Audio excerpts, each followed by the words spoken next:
জিতলেও আত্মতুষ্টি নয়, সংগঠন মজবুত করতে বিজেপির প্রশিক্ষণ শিবির। ক্ষমতায় এসেছে বিজেপি। 2026-এর বিধানসভা নির্বাচনে প্রথমবারের জন্য রাজ্যে বিজেপির সরকার, কিন্তু আত্মতুষ্টি নয় জেতার পরেও সংগঠন মজবুত করার জন্য বিজেপির তরফ থেকে প্রশিক্ষণ শিবির। কিভাবে চলবে এই প্রশিক্ষণ শিবিরগুলো, সেই প্রশিক্ষণ শিবির নিয়ে আজ বৈঠকও রয়েছে বিজেপির। বৈঠকে কারা কারা উপস্থিত থাকবেন সেসব বিষয়ে আপডেট দেব। তবে তার আগে আরো একবার জানাই, জিতলেও আত্মতুষ্টি নয়, সংগঠন মজবুত করতে প্রশিক্ষণ বিজেপির। প্রশিক্ষণ শিবিরে কিভাবে হবে এই প্রশিক্ষণ শিবির, সুস্মিতা রয়েছে আমার সঙ্গে। সুস্মিতা রয়েছে আমার সঙ্গে। সুস্মিতা, কি প্ল্যান রয়েছে এই প্রশিক্ষণ শিবির কিভাবে হবে? তারই পাশাপাশি আজ বৈঠক রয়েছে, সেই বৈঠকে কারা কারা উপস্থিত থাকবেন, কি প্ল্যান?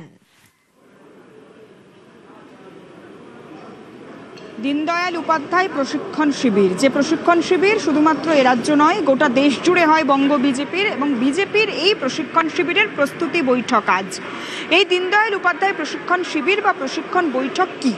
দীনদয়াল উপাধ্যায় প্রশিক্ষণ শিবিরের মাধ্যমে বিজেপি কি, বিজেপির অতীত এবং বর্তমান, নরেন্দ্র মোদীর গত 12 বছরের সময়কালে গোটা দেশ জুড়ে বিজেপি সামনের দিকে কিভাবে এগিয়েছে, শুধুমাত্র নরেন্দ্র মোদী নয়, শ্যামাপ্রসাদ মুখোপাধ্যায় থেকে দীনদয়াল উপাধ্যায় কিংবা নরেন্দ্র মোদী বা এ রাজ্যের মুখ্যমন্ত্রী শুভেন্দু অধিকারী, গোটা এই যে পিরিয়ড, গোটা এই যে প্রসেস, সেই প্রসেসে বিজেপির কার্যকরী ভূমিকা কি কি ছিল, শাসনকালে থাকাকালীন অবস্থায় তাদের আগামী দিনে কার্যক্রম কি হবে, কিংবা কর্মীদেরকে সংগঠনকে মজবুত করার পিছনে কোন কোন পয়েন্টকে কাজে লাগাতে হবে, এই ধরনের 7টি পয়েন্টের উপর আলোচনা হবে এই প্রশিক্ষণ শিবিরে।